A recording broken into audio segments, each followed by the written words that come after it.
नमस्कार, मैं हूं Rajneesh. Study with Rajneesh channel के माध्यम से आप तक पहुंच रहे हैं भारतीय राज्य व्यवस्था सीरीज के कुछ लेक्चर्स। इस लेक्चर सीरीज का यह 21वां लेक्चर है और आज की चर्चा का विषय है संसद के कानून बनाने की प्रक्रिया।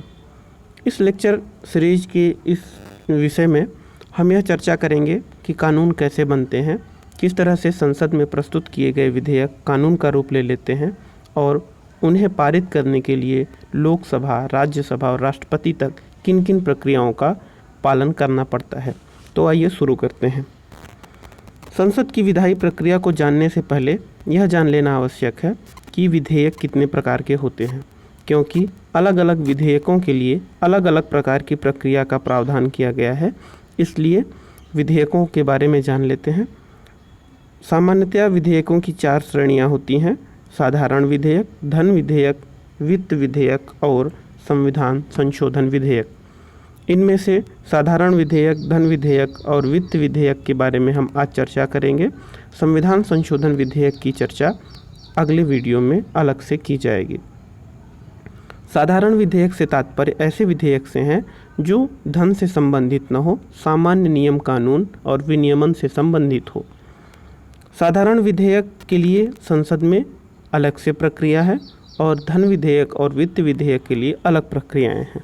साधारण विधेयक और धन विधेयक सभी विधेयकों को कानून बनने के लिए यानी पारित होने के लिए 3 वाचन यानी 3 रीडिंग से होकर के गुजरना पड़ता है। तो 3 रीडिंग्स क्या होती हैं, इनके बारे में जान लेते हैं। जो संसद या विधेयक का प्रथम वाचन होता है वह विधेयक के प्रस्तुतिकरण को कहते हैं। विधेयक के प्रथम वाचन विधेयक का प्रस्तुतिकरण है। साधारण विधेयक को सदन में कोई भी प्रस्तुत कर सकता है। वह सरकार का मंत्री भी हो सकता है या राज्यसभा लोकसभा का सामान्य सदस्य भी। पहली बात। दूसरी बात कि जो साधारण विधेयक होता है उसे संसद के किसी भी सदन में प्रस्तुत किया जा सकता है। लोकसभा में भी पहले प्रस्तुत किया जा सकता है अथवा राज्यसभा में भी पहले प्रस्तुत किया जा सकता है। साधारण विधेयक या किसी भी विधेयक को प्रस्तुत करने से पहले सदन को इसकी सूचना देनी पड़ती है और इसकी अग्रिम सूचना के बाद सदन की अनुमति से इसे प्रस्तुत किया जाएगा।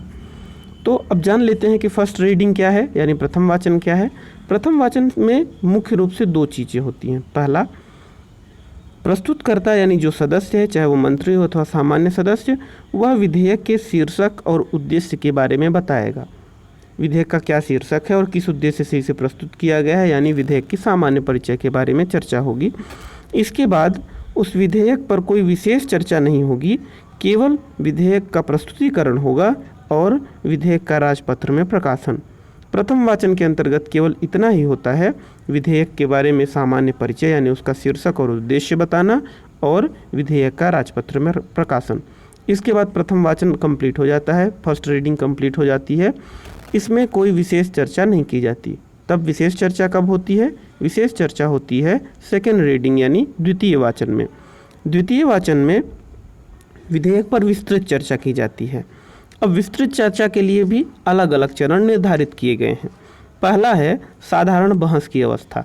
साधारण बहस की अवस्था में विधेयक पर सामान्य चर्चा की जाती है। विधेयक को छपी हुई प्रतियों में सभी सदस्यों में बांट दिया जाता है। अब हमने पहले भी चर्चा की थी कि संसद की भाषा हिंदी या अंग्रेजी में है और इसके अलावा जो भी सदस्य 22 राजभाषाओं में से किसी भी भाषा में अगर उसे प्राप्त करना चाहते हैं तो लोकसभा अध्यक्ष या राज्यसभा के सभापति की यह जिम्मेदारी बनती है कि वह उन्हें उनकी भाषा में उपलब्ध कराएं, वह उन्हें उनकी भाषा में बोलने के लिए अनुमति प्रदान करें। तो इस तरह से लोकसभा या राज्यसभा में जो दूसरा वाचन है, दूसरे वाचन के दौरान साधारण बहस की अवस्था में सभी सदस्यों को विधेयक की जो छपी हुई प्रतियां हैं उसे वितरित किया जाता है।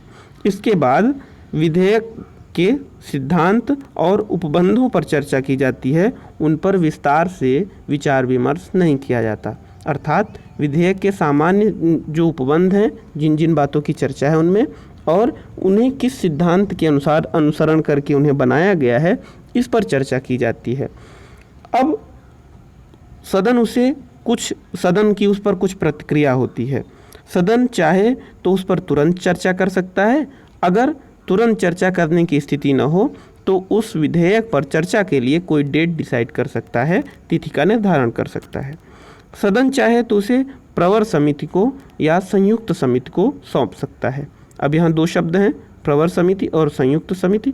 प्रवर समिति किसी विधेयक पर चर्चा के लिए या विचार विमर्श के लिए, विश्लेषण के लिए समिति जो बनाई जाती है उसे प्रवर समिति कहते हैं।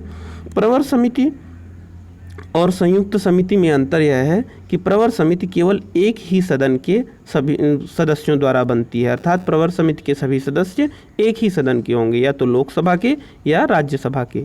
किंतु जो संयुक्त समिति होती है वह भी विधेयक पर चर्चा विचार विमर्श के लिए बनाई जाती है, किंतु संयुक्त समिति में लोकसभा और राज्यसभा दोनों के सदस्य सम्मिलित होंगे।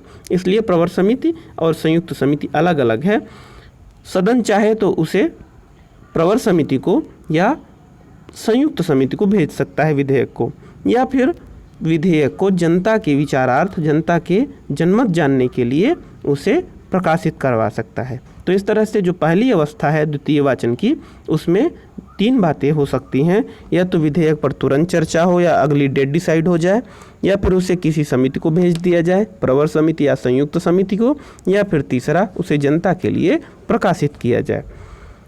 इसके बाद दूसरा चरण होता है समिति द्वारा जांच। अब जो समिति बनाई जाती है उस समिति में अगर प्रवर समिति है तो केवल एक ही सदन के सदस्य होंगे, संयुक्त समिति है तो उसमें दोनों सदनों के सदस्य होंगे।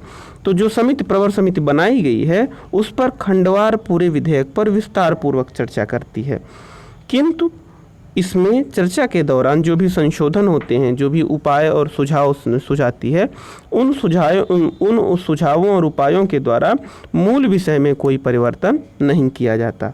तो यह ध्यान रखिएगा, प्रवर समिति के द्वारा इसकी खंडवार चर्चा होती है। जितने भी विधेयक के अलग अलग अनुच्छेद, अलग अलग उपबंध हैं, सब पर विस्तृत चर्चा होती है और उन पर समीक्षा और परिचर्चा के बाद विधेयक को पुनः सदन में भेज दिया जाता है। तो द्वितीय वाचन का ये दूसरा चरण हो गया। इसके बाद द्वितीय वाचन का तीसरा और अंतिम चरण, सबसे महत्वपूर्ण चरण द्वितीय वाचन का यही है, विचार विमर्श की अवस्था। इसमें सदन द्वारा विधेयक के सभी उपबंधों की समीक्षा की जाती है। अब अभी तक केवल इसमें समिति ने समीक्षा की थी, अब इस पर पूरा सदन चर्चा करता है, बहस करता है, समिति के सुझावों को साथ में रखकर। अब समिति की आवश्यकता क्यों पड़ती है?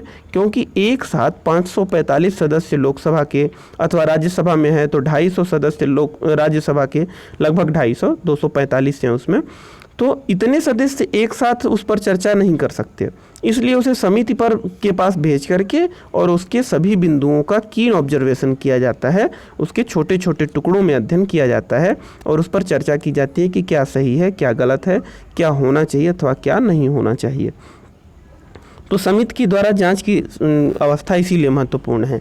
अब अंतिम विचार विमर्श की अवस्था में सदन उस पर चर्चा करेगा और उसके पास समिति की रिपोर्ट उपलब्ध होगी। तो समिति जो रिपोर्ट उपलब्ध कराएगा उसके ध्यान में रख करके उस पर चर्चा होगी। प्रत्येक उपबंध और खंडवार चर्चा एवं मतदान होता है। प्रत्येक उपबंध पर मतदान किया जाता है। पहले यह व्यवस्था थी कि यह व्यवस्था जो संसदीय व्यवस्था ली गई है वह ब्रिटेन से ली गई है, तो जो मतदान के लिए सदस्य हैं वह अपनी सहमति के लिए आए बोलते हैं और उसके बाद से जो उसके पक्ष में होता है सदन की उन मतों की गिनती करके और जो अध्यक्ष है या सभापति है उसके बारे में निर्णय देता है कि यह मतदान पारित किया गया या पास किया गया। तो इस तरह से जो सदन के जो तीसरी अवस्था है विचार विमर्श की अवस्था, उसमें खंडवार चर्चा होती है और प्रत्येक उपबंध पर मतदान होता है। इस दौरान सदस्यों द्वारा प्रस्तुत किए गए संशोधन स्वीकार होने पर विधेयक का वह हिस्सा बन जाते हैं। अब जब फाइनल स्टेज होता है, द्वितीय वाचन का अंतिम चरण होता है, उस दौरान बहुत सारे सदस्य अलग अलग संशोधन या अलग अलग सुझाव अपने सदन के सामने प्रस्तुत करते हैं। अगर उन सुझावों को, संशोधनों को स्वीकार कर लिया जाता है तो वह भी उस विधेयक में जोड़ दिए जाते हैं, वह विधेयक का हिस्सा बन जाते हैं। इसके बाद आता है तीसरा चरण यानी तृतीय वाचन, थर्ड रीडिंग। थर्ड रीडिंग में क्या होता है कि इसमें केवल मतदान और फाइनल चर्चा होती है। इसमें फाइनल डिस्कशन होता है कि अब इसे स्वीकार किया जाए या अस्वीकार किया जाए। इसके बाद उस पर मतदान होता है और वह विधेयक बहुमत से पारित हो जाता है। बहुमत से पारित होने के बाद विधेयक कानून बनने के लिए दूसरे सदन में जाता है। जब एक सदन में विधेयक 3 रीडिंग होने के बाद दूसरे सदन में जाता है तो दूसरे सदन में भी यही प्रक्रिया चलती है। दूसरा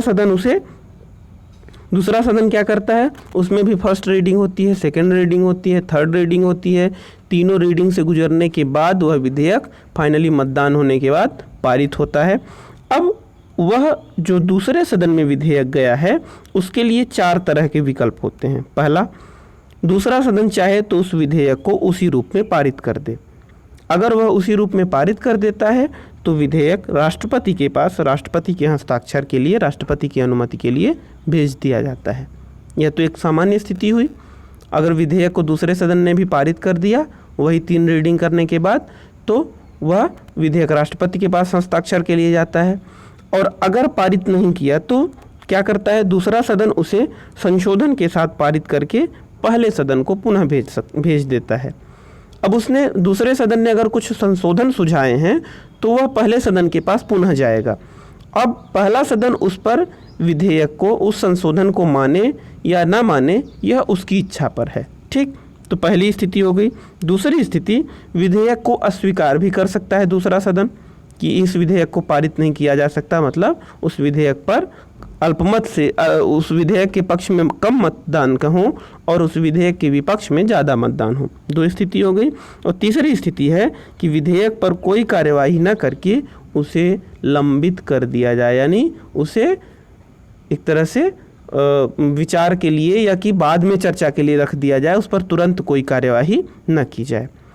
अब पहली स्थिति तो आपने जान ली कि पहली स्थिति में तो उसे पारित करके राष्ट्रपति के पास भेज दिया जाता है। दूसरी, तीसरी और चौथी स्थिति में विधेयक पारित नहीं होता बल्कि दोनों सदनों के बीच गतिरोध की स्थिति बन जाती है। एक सदन ने पारित कर दिया, दूसरे सदन ने उसे संशोधन कर दिया।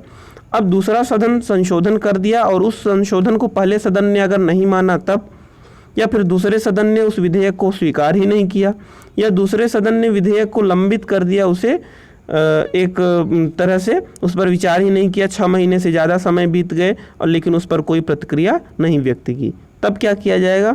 उसके लिए यह प्रावधान किया गया है कि अगर यह 3 परिस्थितियां हों तब राष्ट्रपति का यह अधिकार है कि राष्ट्रपति दोनों सदनों का संयुक्त अधिवेशन बुलाए और संयुक्त अधिवेशन में विचार के लिए इस विधेयक को रखा जाए। तो ध्यान रखिएगा, साधारण विधेयक की 3 तरह से वाचन होता है, फर्स्ट रीडिंग, सेकंड रीडिंग और थर्ड रीडिंग। उसके बाद वह दूसरे सदन में जाता है, वहाँ भी 3 वाचन होता है, फर्स्ट रीडिंग, सेकंड रीडिंग और थर्ड रीडिंग। अगर रीडिंग नहीं होता है, रीडिंग के बाद वह पास हो जाता है तो वह विधेयक राष्ट्रपति के पास चला जाता है।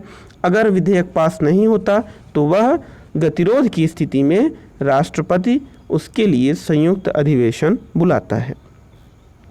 अब संयुक्त अधिवेशन को बाद में पढ़ेंगे, पहले विधेयक पास होने की स्थिति में क्या होता है वह जान लें।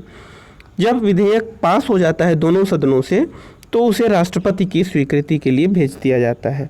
अब राष्ट्रपति चाहे तो उस पर स्वीकृति दे दे यानी हस्ताक्षर कर दे तो वह विधेयक अधिनियम बन जाएगा। अगर राष्ट्रपति चाहे तो उसे अस्वीकार कर दे, ऐसी स्थिति में विधेयक निरस्त हो जाएगा, अस्वीकार हो जाएगा। तीसरा है, राष्ट्रपति चाहे तो पुनर्विचार के लिए विधेयक को लौटा सकता है। अगर राष्ट्रपति पुनर्विचार के लिए विधेयक को लौटा देगा तो वह विधेयक संसद द्वारा पुनः पारित होगा, और अगर दोनों सदन फिर से उसे पारित कर देंगे तो राष्ट्रपति उस विधेयक पर हस्ताक्षर करने के लिए, उसे स्वीकृत करने के लिए बाध्य है। अर्थात अगर पुनर्विचार के बाद कोई विधेयक राष्ट्रपति के पास आता है तो राष्ट्रपति उसे आवश्यक रूप से स्वीकृत करेगा, हस्ताक्षर करेगा। तो इस तरह से पहले सदन और दूसरे सदन में पारित होकर के विधेयक राष्ट्रपति के हस्ताक्षर के बाद कानून बन जाता है। अब यह तो साधारण विधेयक की चर्चा थी। साधारण विधेयक के अलावा दूसरा है धन विधेयक।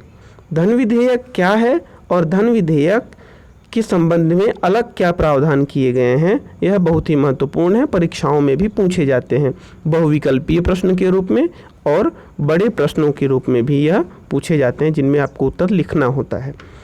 तो धन विधेयक क्या है, यह अनुच्छेद 110 में दिया गया है। यह आप जरूर ध्यान रखिएगा। इसमें किन किन बातों को शामिल किया गया है, कौन से ऐसे विधेयक हैं जो धन विधेयक कहलाएंगे। तो अगर यह जो बातें यहाँ पर दी गई हैं इनमें से कोई एक बात उस विधेयक से संबंधित होगी तो वह धन विधेयक के अंतर्गत रखा जाएगा। कौन सी बात, किसी कर को लगाना, यानी सरकार कोई कर लागू करे, या फिर कोई लागू किया हुआ कर सरकार हटाए। कर को लगाना या हटाना, या कर को कम करना, अगर पहले जितना है उससे कम करना, या फिर कर में किसी प्रकार का परिवर्तन करना। तो अगर टैक्सेशन से संबंधित कोई विधेयक है तो वह विधेयक धन विधेयक के अंतर्गत कहलाएगा। दूसरा, केंद्र सरकार द्वारा उधार लिए गए धन का विनियमन, अर्थात केंद्र सरकार द्वारा जो उधार लिया गया धन है उससे संबंधित कोई विधेयक। भारत की संचित निधि या आकस्मिक निधि में धन जमा करना या उससे धन निकालना। संचित निधि में जो धन जमा किया गया है या तो उसे निकाला जाए किसी विधेयक के माध्यम से, या उसमें और धन जमा किया जाए, इसके लिए जो विधेयक होगा वह भी धन विधेयक कहलाएगा। संचित निधि में किए जाने वाले खर्च की घोषणा करना या ऐसे खर्च की राशि को बढ़ाना, अर्थात कोई नया खर्च की कोई नई मद को घोषित किया जाए या फिर कोई पुराने खर्च की राशि को बढ़ाया जाए। या संचित निधि या लोक लेखा में धन की प्राप्ति करना, मतलब उसमें संचित निधि में किस तरह से धन की प्राप्ति हो, किस तरह से खर्च हो, अथवा केंद्र या राज्य की निधियों का लेखा परीक्षण करना इत्यादि से संबंधित विधेयक भी धन विधेयक कहलाते हैं। तो ये जो पॉइंट दिए हुए गए हैं 1, 2, 3, 4, 5, 6, इन 6 पॉइंट्स में जो जो बातें दी गई हैं इनसे संबंधित जो विधेयक होंगे वह विधेयक धन विधेयक कहलाएंगे। अब इसमें एक महत्वपूर्ण बात है कि सभी विधेयक जो धन से संबंधित है वो धन विधेयक नहीं है। अगर जुर्माने से संबंधित कोई विधेयक है, या कोई शुल्क या फीस से संबंधित कोई विधेयक है, या स्थानीय कर से संबंधित जो स्थानीय स्वशासन लगाते हैं उनसे संबंधित कोई विधेयक है तो वह धन विधेयक की कैटेगरी में नहीं आता है। तो ध्यान रखिएगा, धन विधेयक के अंतर्गत यही 6 कैटेगरी हैं, यही 6 पॉइंट्स हैं। अनुच्छेद 110 में दिया गया है। ऐसे विधेयकों के लिए अलग प्रावधान है। क्या अलग प्रावधान है? पहली बात कि धन विधेयक क्या है, इस पर निर्णय लोकसभा का अध्यक्ष करेगा। ये सारी बातें विधेयक में होने के बाद भी लोकसभा का अध्यक्ष यह निर्णय करेगा कि यह विधेयक धन विधेयक है या नहीं। दूसरी बात, लोकसभा में राष्ट्रपति की सिफारिश से ही धन विधेयक को पेश किया जाएगा। यहाँ 2 बातें हैं। पहली बात कि राष्ट्रपति की अनुमति पहले से ही इसमें होना अनिवार्य है। दूसरा, यह पहले लोकसभा में पेश किया जाएगा, उसके बाद राज्यसभा में। अभी तक साधारण विधेयक किसी भी सदन में पहले पेश किए जा सकते थे, किंतु धन विधेयक पहले लोकसभा में पेश किया जाएगा। इसके अलावा धन विधेयक को केवल मंत्री ही प्रस्तुत कर सकते हैं, इसे कोई सामान्य सदस्य प्रस्तुत नहीं कर सकता। मंत्री के द्वारा ही यह प्रस्तुत किया जाएगा। और राज्यसभा धन विधेयक को अस्वीकृत या संशोधित नहीं कर सकती। राज्यसभा 14 दिन के अंदर इस पर स्वीकृति अनिवार्य रूप से प्रदान करेगी। अब धन विधेयक के साथ कुछ बातें जुड़ गई। उन्हें केवल लोकसभा में पारित किया जाएगा, राष्ट्रपति की अनुमति से पेश किया जाएगा। लोकसभा में पेश होने के बाद, पारित होने के बाद वह राज्यसभा में जाएगा। राज्यसभा उस पर विचार विमर्श करके उसे पारित कर देगी। उसमें जो न तो संशोधन कर सकती है राज्यसभा, और न ही राज्यसभा उसमें किसी प्रकार की अस्वीकृति दे सकती है। राज्यसभा उसे पारित करने के लिए बाध्य है। आपको लग रहा होगा कि ऐसा क्यों, राज्यसभा के साथ इतने कम अधिकार राज्यसभा को क्यों दिए गए हैं? तो यह जानना महत्वपूर्ण है कि लोकसभा में जनता के चुने हुए प्रतिनिधि होते हैं, जनता से सीधे उन्हें शक्तियां प्राप्त होती हैं, इसलिए लोकसभा को ज़्यादा शक्तियां प्राप्त हैं। राज्यसभा को विधानसभाओं के सदस्य चुनते हैं, राज्यसभा के सदस्यों को, इसलिए विधानसभाओं के सदस्यों से उन्हें शक्तियां प्राप्त हैं, इसलिए उन्हें कम शक्तियां प्राप्त हैं। इसीलिए लोकसभा ज़्यादा शक्तिशाली है, राज्यसभा कम। इस मामले में, केवल धन विधेयक के मामले में, कुछ मामले ऐसे हैं जिनमें कि राज्यसभा ज़्यादा शक्तिशाली है। आगे जब हम केंद्र राज्य संबंध बताएंगे उस समय राज्यसभा की शक्ति का वर्णन विशेष रूप से किया जाएगा। तो राज्यसभा या तो उसे पारित करेगी या अपने पास रोक के रखेगी, तो मैक्सिमम 14 दिन तक उसे रोका जा सकता है। 14 दिन के बाद उसे पारित मान लिया जाएगा, स्वतः पारित मान लिया जाएगा। तो धन विधेयक पर लोकसभा का एकाधिकार जैसी स्थिति है। इसके बाद वहाँ पर भी सारी प्रक्रियाएं होंगी, प्रथम वाचन, द्वितीय वाचन, तृतीय वाचन दोनों सदनों में होगा, किंतु बस अंतर इतना है कि इस पर विचार विमर्श और मतदान के बाद इसे पारित करना अनिवार्य है लोकसभा के द्वारा, तो वह पारित हो ही जाएगा। अगर लोकसभा में पारित नहीं होता है कोई विधेयक, सरकार का विधेयक है, ऐसे स्थिति में यह समझ लीजिए कि सरकार अल्पमत में है और फिर सरकार को इस्तीफा देना पड़ेगा, प्रधानमंत्री और उसकी मंत्रिपरिषद को इस्तीफा देना पड़ेगा। इसलिए धन विधेयक सरकारी मंत्री द्वारा प्रस्तुत किया जाता है केवल लोकसभा में और राष्ट्रपति की अनुमति से ही। धन विधेयक को राष्ट्रपति चूंकि पहले ही वो करता है, अनुमति प्रदान कर देता है, इसलिए जब राज्यसभा उसे पारित कर देती है और दोनों सदनों से पारित होकर वह राष्ट्रपति के पास जाता है, तो राष्ट्रपति उस पर हस्ताक्षर करने के लिए बाध्य है। राज्यसभा अगर कोई संशोधन सुझाती भी है तो लोकसभा चाहे तो उसे माने अथवा बिना माने पहले मूल रूप में ही उसे पारित कर दे। तो इस तरह से आप समझ लीजिए कि राष्ट्रपति भी उस पर हस्ताक्षर करने से मना नहीं कर सकता, क्योंकि उसकी अनुमति से ही, पूर्व अनुमति से ही उसे पेश किया गया है और राज्यसभा भी उसे अस्वीकार नहीं कर सकती। धन विधेयक राष्ट्रपति की पूर्व अनुमति से प्रस्तुत किया जाता है, इसलिए राष्ट्रपति उसे पुनर्विचार के लिए नहीं भेज सकता। तो इस तरह से हमने साधारण विधेयक और धन विधेयक के बारे में अंतर समझा। अब तीसरा है वित्त विधेयक। वित्त विधेयक इन दोनों से अलग है। इसके कुछ जो विशेषताएं वह धन विधेयक की तरह हैं, कुछ विशेषताएं सामान्य यानी साधारण विधेयक की तरह हैं। तो समझ लीजिए कि वित्त विधेयक के अंतर्गत 3 तरह की कैटेगरी हैं। 3 तरह के विधेयकों को वित्त विधेयक माना जाता है। पहला, सारे धन विधेयक वित्त विधेयक के अंतर्गत आते हैं। ध्यान रखिएगा, सारे धन विधेयक वित्त विधेयक के अंतर्गत आते हैं। वित्त विधेयक के अलावा, धन विधेयकों के अलावा भी इनमें 2 अन्य तरह की कैटेगरी हैं। पहला, अनुच्छेद 117(1) और अनुच्छेद 117(3) में शामिल की गई बातें। तो इस तरह से वित्त विधेयक में 3 कैटेगरी है। पहला धन विधेयक, यानी जो 110 में जितने भी बातें बताई गई हैं वो सारे। दूसरा, अनुच्छेद 117(1) में दी गई बातें और अनुच्छेद 117(3) में दी गई बातें। तो 117(1) और 117(3) क्या है, इसके बारे में जान लेते हैं। आय से संबंधित कोई भी विधेयक धन विधेयक कहलाएगा, वित्त विधेयक कहलाएगा। ध्यान रखिएगा, आय से संबंधित कोई भी विधेयक वित्त विधेयक कहलाएगा अगर उसमें ऋण की चर्चा हो और वह जो ऋण की चर्चा है वह विशिष्ट प्रकार का हो। यानी कोई विशेष प्रकार के ऋण की चर्चा अगर किसी विधेयक में है और वह विधेयक आय से संबंधित है, सरकार उससे आय प्राप्त करेगी, धन प्राप्त करेगी, तो वह विधेयक वित्त विधेयक कहलाएगा। अब ऐसे विधेयक के लिए क्या प्रावधान है? पहली बात तो ऐसे विधेयक को लोकसभा में ही पेश किया जाएगा। जैसे धन विधेयक की व्यवस्था थी कि केवल लोकसभा में पेश किया जाएगा सबसे पहले, उसी तरह वित्त विधेयक जो 17(1) में दिया गया है, जो ऋण से संबंधित विधेयक है, वह विधेयक लोकसभा में ही पेश किया जाएगा। दूसरा, ऐसे विधेयक को पेश करने के लिए राष्ट्रपति की अनुमति अनिवार्य है।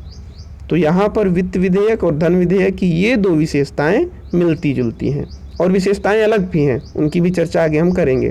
पर यह 2 विशेषताएं मिलती हैं कि जो 17(1) के अनुसार दिया गया विधेयक है, जो विधेयक ऋण से संबंधित है, उस विधेयक के बारे में केवल पहले पहल उसे लोकसभा में प्रस्तुत किया जाएगा और उस पर राष्ट्रपति की पूर्व अनुमति होना अनिवार्य है। 2 बातें।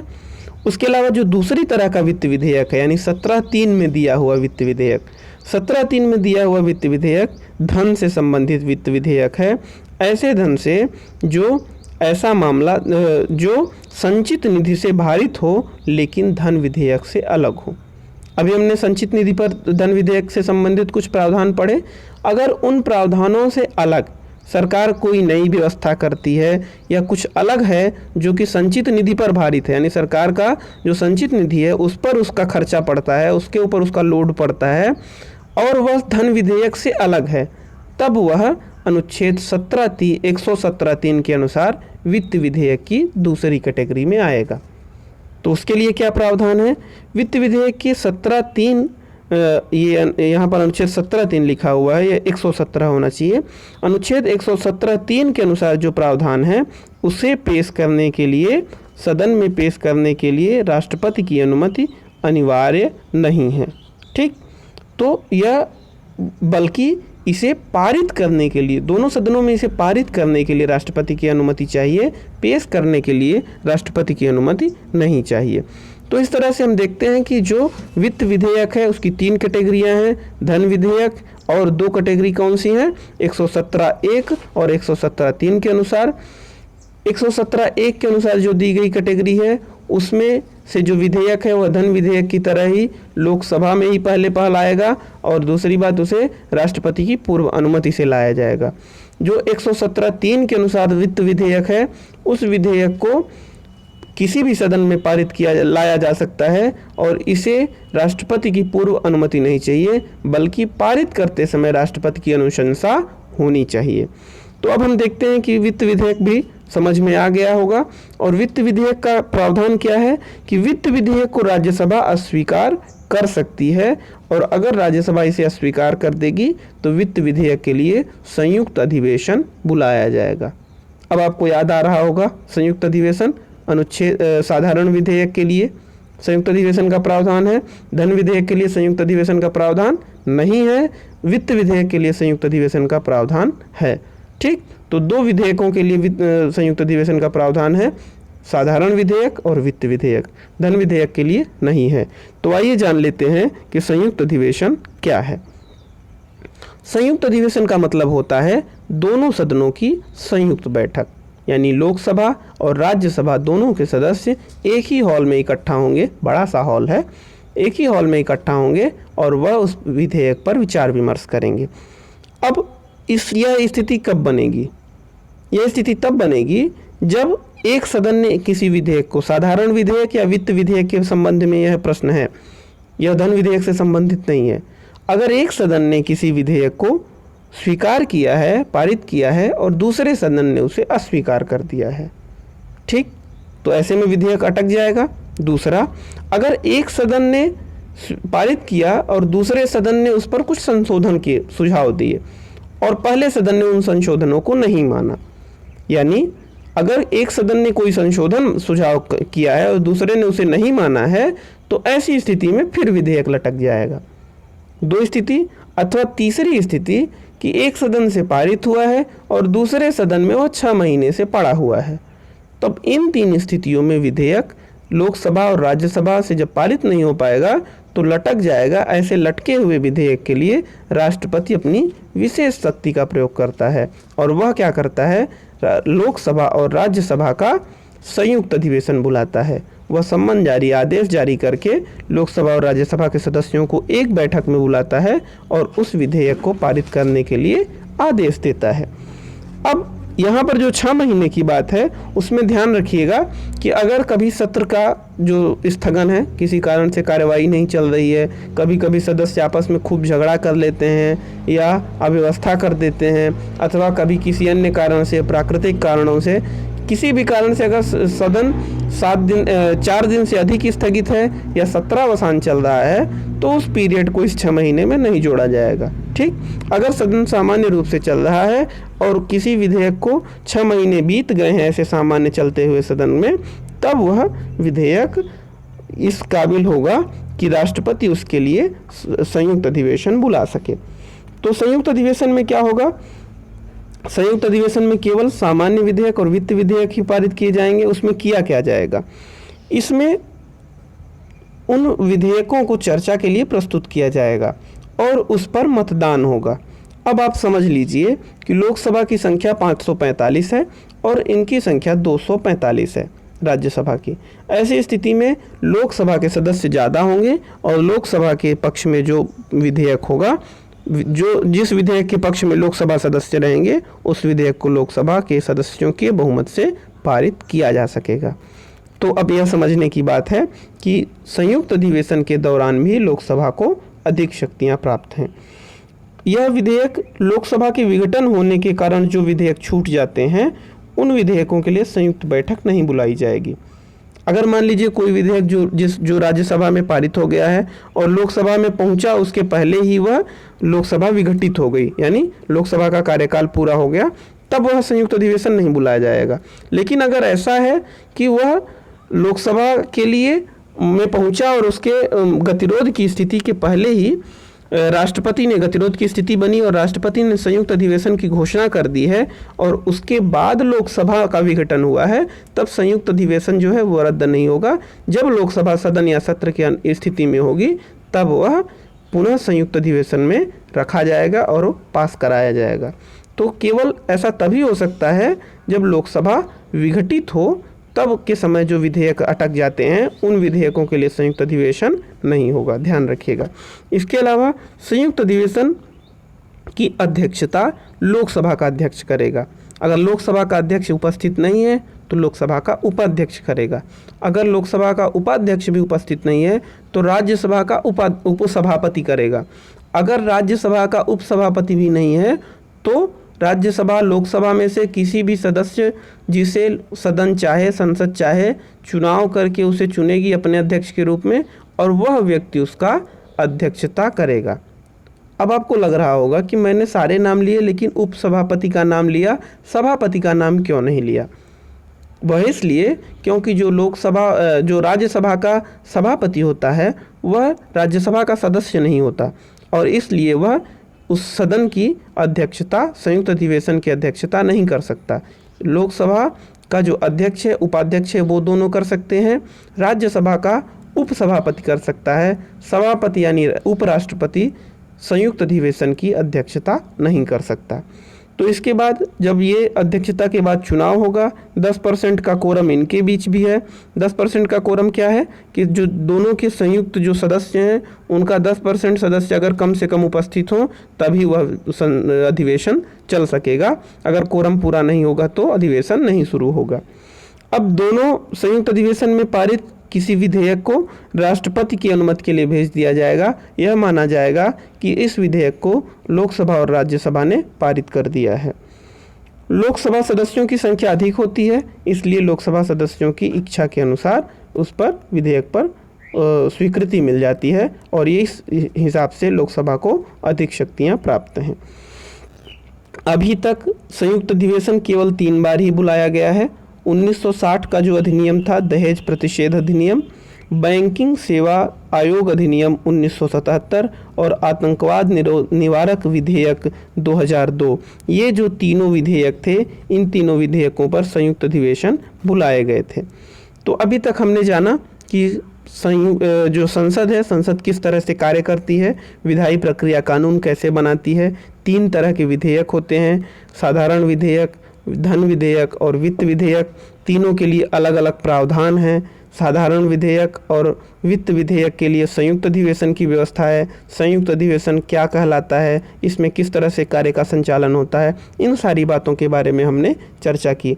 यह बहुविकल्पीय प्रश्नों और उत्तर लिखने वाले प्रश्नों, दोनों तरह के प्रश्नों के लिए यह महत्वपूर्ण है और यह परीक्षा के लिए उपयोगी है। इससे संबंधित जो भी प्रश्न होंगे उन्हें आप कमेंट बॉक्स में ज़रूर पूछें और इसके अलावा वीडियो को लाइक करें, शेयर करें, सब्सक्राइब करें। धन्यवाद। महादेव।